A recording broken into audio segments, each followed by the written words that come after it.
Muy buenas tardes. Ante todo, desde luego, agradecer a la Fundación Internacional por la Libertad, a Mario Vargas Llosa, a Enrique Gersi, a Gerardo Bongiovanni, la labor que han venido haciendo por tantos años y el habernos convocado aquí en este momento muy venturoso y muy esperanzador para el Perú y para América Latina. Voy a dividir mi intervención en dos partes. La primera, voy a tratar de hacer una definición un poco más acotada del término populismo, porque se utiliza de tantas diversas maneras que pierde peso y quizá intentando una acotación podamos utilizarlo con mayor propiedad. En segundo lugar, hacer una referencia a algunos países en donde me interesa, alrededor de los cuales me interesa pensar el tema populista: Venezuela, México y un mensaje para el Perú. El populismo es indefinible en términos ideológicos. Se aplica tanto a corrientes de izquierda como de derecha. Por eso quizá la mejor definición es la que atiende a la peculiar relación que se establece entre el líder político y la voluntad popular. En una democracia, el vínculo entre el líder y la voluntad popular es siempre problemático y tenso. Si el líder abusa de su autoridad o impone su propia voluntad por encima de las leyes, puede desembocar en una dictadura. Y si la voluntad popular impera sin límites, puede desembocar en la ingobernabilidad o la revolución. Justamente para limitar ambos extremos y conciliar ambos impulsos, están los famosos checks and balances y las libertades políticas, en particular la libertad de expresión. En una democracia, el presidente o el primer ministro tiene que ejercer las atribuciones implícitas en su liderazgo. Después de todo, la palabra líder quiere decir justamente ser seguido y no seguir. Pero este líder y este liderazgo tiene que actuar en un marco diseñado para acotarlo. Entonces la democracia es un mecanismo lento, difícil, complicado, oneroso, pero es el mejor mecanismo que hemos inventado los humanos para gobernarnos. Bien, el populismo es una simplificación y una adulteración de la democracia. Lo que el populista busca, al menos esa ha sido la experiencia latinoamericana, es suprimir en beneficio propio la tensión entre el liderazgo político y la voluntad popular, y nada mejor para lograrlo que establecer un vínculo directo con el pueblo, por encima, al margen o en contra de las instituciones, las libertades y las leyes. La iniciativa siempre, hay que subrayarlo, no parte del pueblo, sino del propio líder. En el Diccionario de Política de Norberto Bobbio se concede una importancia muy grande a las definiciones míticas de la palabra pueblo, que el populista emplea y que no se refieren a las clases sociales, sino a una especie de amalgama, de vago conglomerado. Esta es la definición de pueblo de Eva Perón. Es importante sentirse pueblo, decía Eva Perón. Amar, sufrir, gozar como el pueblo, aunque no se vista uno como el pueblo, circunstancia puramente accidental. Del mismo modo, el libro de Bobbio ilustra las nociones típicas de lo que significa el no pueblo, porque en general, en efecto, los populistas siempre distinguen entre el pueblo y el no pueblo. El no pueblo es aquel que los populistas demonizan como un enemigo. Esa dicotomía entre el pueblo y no pueblo está presente en todos los populismos, pero a mi juicio no es lo fundamental del populismo. Lo fundamental del populismo, la verdadera clave, está en el líder. Es él el agente principal del populismo. No hay populismo sin la figura del personaje providencial que supuestamente resolverá de una buena vez y para siempre los problemas del pueblo y lo liberará de la opresión del no pueblo.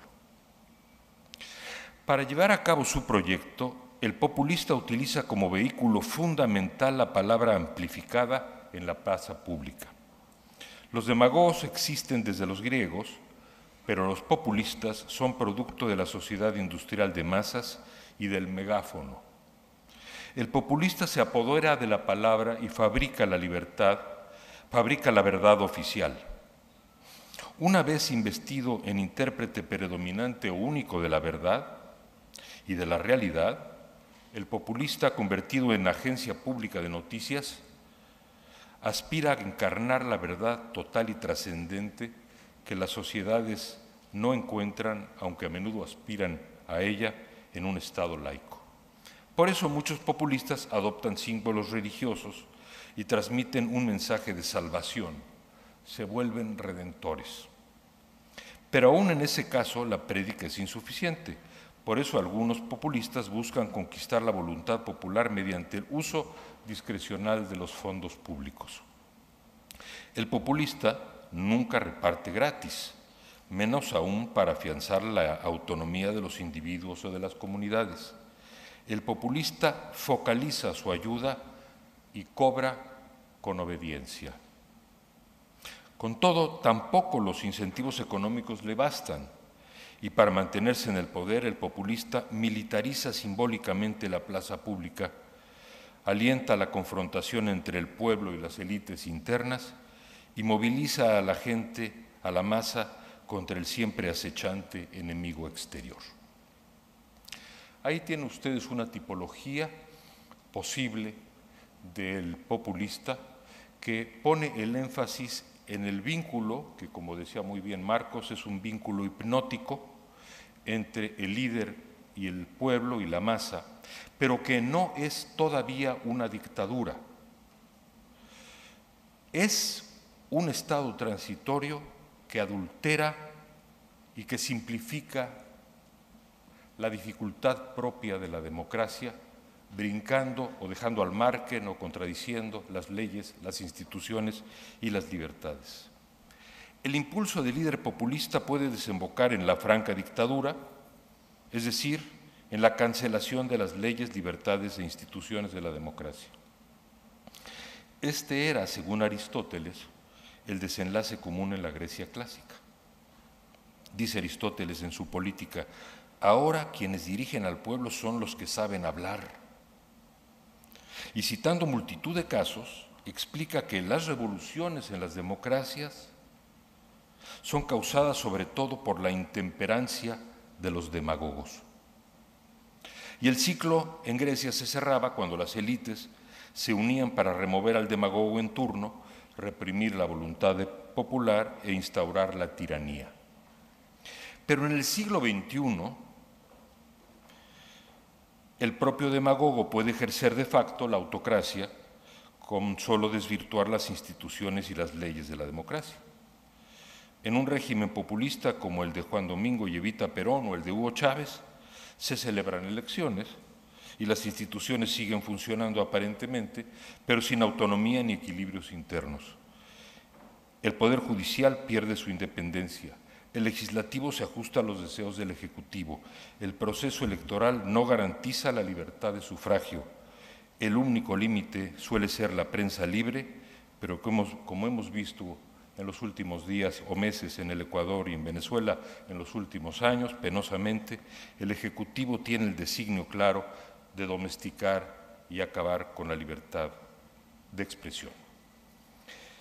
Esta adulteración, esta simplificación perversa de la democracia es el populismo. Su elemento central, a mi juicio, además de los varios rasgos que mencionó Marcos muy bien, lo que me parece más específico es este vínculo hipnótico del líder con la masa y el modo en que, repito, actúa al margen de las instituciones que trabajan de manera difícil, de manera lenta en una democracia. El líder populista lo que hace es simplificarlas. Hay un extremo del líder populista que he estudiado en los últimos años y que he llamado el líder redentor. Porque ya no solamente propone mejorar la condición social de la gente, no solamente habla de los enemigos del no pueblo o de la acechanza de los grandes poderes externos. No, el Redentor transfiere, vamos a decirlo así, el carisma y las categorías de la esfera religiosa a la esfera política.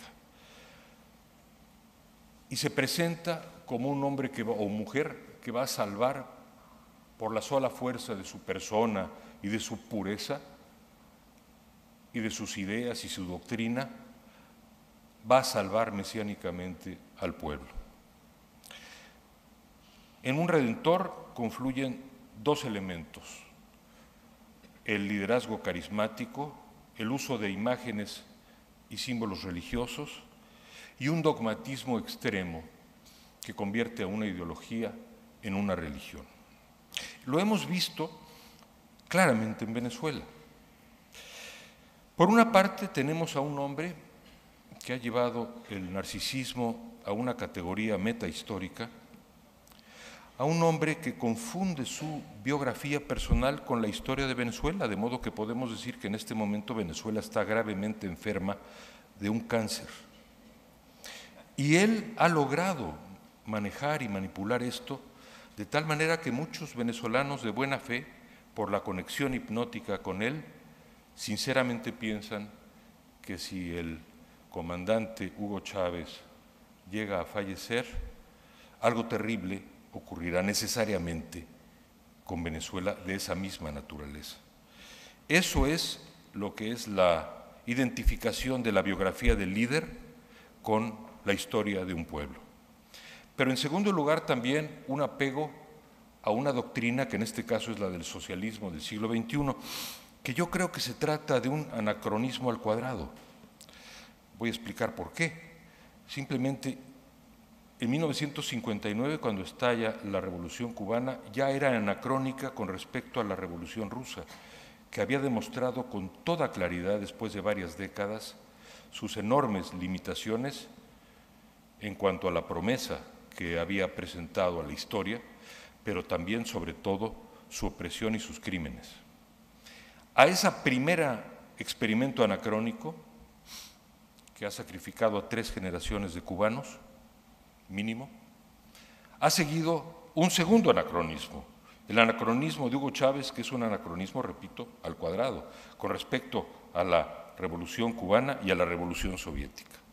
Y ese voluntarismo, esa idea de llevar a Venezuela, claro, todo pagado por los petrodólares, al socialismo del siglo XXI, ha costado carísimo, cientos de miles de millones de dólares, opresión, pobreza, inseguridad, criminalidad al pueblo venezolano.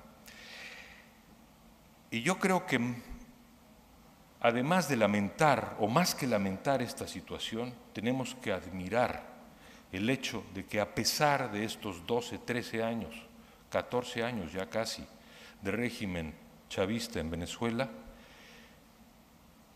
las estructuras de la libertad y de la democracia y la pasión liberal de ese pueblo, que debe tanto a la obra de ese gran reformador democrático que fue Rómulo Betancourt, ese pueblo que ama la libertad, y la palabra libertad está en su himno nacional, ese pueblo ha resistido, sigue resistiendo, y uso la palabra pueblo no en un sentido de amalgama general, sino esa porción de la sociedad venezolana que tiene vergüenza cívica, sentido de la libertad y que sigue acudiendo a votar a pesar de las adversas circunstancias de Venezuela, y que va a demostrar seguramente en cualquiera de los escenarios posibles en el próximo octubre que la democracia sin adjetivos triunfará en Venezuela.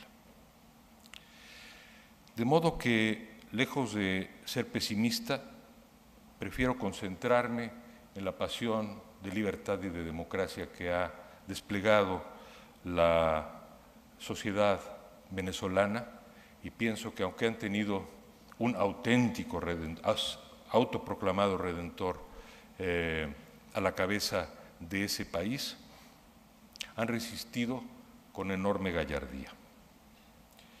Permítanme, antes de un mensaje final, hablar de mi país, de México. Es curioso, pero reflexionando sobre la historia de México, pienso que entre los muchos males que hemos tenido en nuestra historia, y de veras que los hemos tenido, el populismo no ha sido uno de ellos. Yo soy la última persona en alabar al PRI, lo combatí por 30 años y seguiré combatiéndolo mientras no se vuelva un partido plenamente moderno y democrático. Pero cuando menos nos libró de la concentración de poder personal en un caudillo o en un líder, porque cuando menos tenía el invento, el artificio, si ustedes quieren, de que el presidente en turno dejaba el poder cada 6 años. De modo que se podría llamar una especie de populismo institucionalizado. Pero si era institucionalizado, ya no era populista, porque no estaba centrado en la figura de un líder. No obstante, en el momento en que ese sistema político mexicano cesó de existir para que México transitara a la democracia pacíficamente en el año 2000, surgió un líder populista que en 2006 tenía, sin duda alguna, todas las características del líder populista que he referido en esta presentación.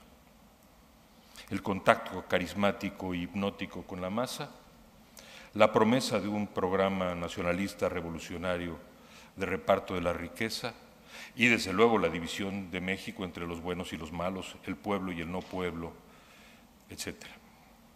Ahora este líder, Andrés Manuel López Obrador, ha cambiado el tono y el mensaje, más el tono y la indignación, pero no el programa. De modo que el tema populista en México está presente, la tentación populista está presente, y mientras no haya pruebas tangibles, objetivas, de autocrítica con respecto a lo que fue su trayectoria anterior y la adopción de un programa de reformas modernizadoras, la tentación populista por parte de la izquierda mexicana seguirá allí. Por otro lado está el PRI, que aunque ya no es el partido hegemónico que fue por 70 años, porque ya no puede manipular las elecciones, ni tampoco puede girar cheques a cargo del Banco de México o de la Comisión Federal de Electricidad o de Petróleos Mexicanos, como hacía durante tantos decenios, es un partido de dinosaurios, eso qué duda cabe. No solamente los políticos dinosaurios, y la edad no es ningún impedimento para ser dinosaurio, se puede ser dinosaurio muy joven. Y también el PRI finalmente fue el instituto, la institución que creó los monopolios públicos, por ejemplo en el petróleo, los grandes sindicatos, y consintió los monopolios privados. Todavía no escucho de parte del PRI un pronunciamiento claro de una voluntad de reforma y de autocrítica de lo que fue su propia obra, su propio legado en el siglo XX. Está el PAN, y ustedes escucharon hoy en la mañana a Josefina Vázquez Mota. Ella representa a un partido que nunca estuvo en el poder por 60 años. Realmente Josefina Vázquez Mota y el PAN fueron la oposición cívica en México cuando por tantas décadas el PRI no solamente despreciaba y reprimía, sino que consideraba que el PAN era una suerte de misticismo democrático. Era ridículo que se preocuparan tanto por las elecciones y por las libertades. La izquierda, la revolucionaria, el PRI era corporativista y estatista, y el PAN tenía un programa liberal en lo económico y en lo político. No tanto, quiero decir, en lo social y en el aspecto, digamos, de la moral social. En ese ámbito, por cierta cercanía con la Iglesia, siempre han sido muy conservadores, y pienso que para ser coherentemente liberal van a tener que adoptar un liberalismo en todas las esferas. Pero lo son en la esfera económica y en la esfera política. Lo que ha ocurrido, sin embargo, es que por la irresponsabilidad del primer sexenio del presidente Fox y las enormes dificultades del segundo sexenio, del sexenio del presidente Calderón, se trata de un partido que tendrá, aún ganando, dificultades para poder gobernar con eficacia, un partido dividido en tercios. Se requerirá un gobierno de unidad nacional. ¿Será posible esto en México? No lo sé. No soy optimista. Creo que México tiene dos desafíos fundamentales. Uno, reformar su vetusta economía estatizada y monopolizada por sindicatos y por monopolios privados. Y otro, combatir de manera eficaz al crimen. Bueno, pues en México la mala noticia es que no existe consenso nacional en torno a la necesidad de las reformas, y tampoco existe ni siquiera un consenso nacional sobre que los verdaderos criminales y culpables son los delincuentes. Todavía hay una porción grande del país que está en actitud de negación y piensa que la culpabilidad de la violencia es del gobierno. De modo que, bueno, espero mucho de los debates entre los candidatos, del proceso de los próximos meses, entre abril y julio, y espero que se eleve el debate público en México para que se avance en el consenso sobre esos dos temas fundamentales. Un consenso en torno al crimen organizado y el modo de combatirlo, y en segundo lugar, un consenso sobre la necesidad de las reformas estructurales que el país necesita, porque estamos llenos de elefantes blancos, enormes sindicatos públicos, monopolios públicos y privados, el manejo del petróleo, por ejemplo, que es una vergüenza nacional. Pero me voy, llego, estoy y me voy y me iré del Perú con un mensaje muy bueno para México. Porque a mí me tocó también el enorme privilegio de estar aquí en 1990 acompañando a Mario Vargas Llosa en aquella gallarda aventura de su postulación a la presidencia de la República del Perú. Y yo ahora recuerdo muchos de sus discursos y pienso que fue una suerte de profeta cívico del Perú que estamos empezando a ver ahora mismo. Recuerdo haberte oído, Mario, decir que los países, siempre lo has dicho, eligen ser pobres o ser ricos, que la salida estaba en desatar las fuerzas productivas, en revisar y criticar la pesada herencia de tantos siglos coloniales y de abrirnos al mundo, una sociedad abierta. Y eso es lo que estoy viendo ahora en el Perú, realmente con enorme interés y también con gran esperanza. Esperanza por ustedes, esperanza porque creo que ha sido el fiel de la balanza Perú ahora para que América Latina se oriente por la vía de la democracia y de la libertad de mercado, una democracia liberal con contenido socialdemócrata si se quiere, pero dentro de un consenso general en contra de los extremos de las dictaduras ya que son cosa del pasado, pero también de los redentorismos y populismos. Están presentes, siempre estarán presentes esas tentaciones populistas y redentoras. ¿Cómo combatirlas? Bueno, lo están haciendo aquí, en los hechos. Combatirlas con crecimiento económico, convenciendo a las personas día a día con las mejoras, la mejoría económica en sus vidas. Pero también, y aquí me atrevo a dar un consejo no pedido, Hay que enriquecer el debate público. La democracia y el desarrollo económico no es suficiente. Hay que pensar en el concepto de desarrollo y progreso político, enriquecer el debate, elevar el debate, hacer mucho más finos, mucho más inteligentes y mucho más penetrantes la discusión en los medios de comunicación masiva. Ahí no solo las universidades, me atrevo a pensar, el radio, la televisión, la prensa, tienen una inmensa responsabilidad. Hacer que la gente se sienta partícipe y que opine y escuche opiniones sobre su propio destino. Una gran clase de civilidad y de tolerancia. Eso es lo que necesitamos en América Latina. Muchas gracias.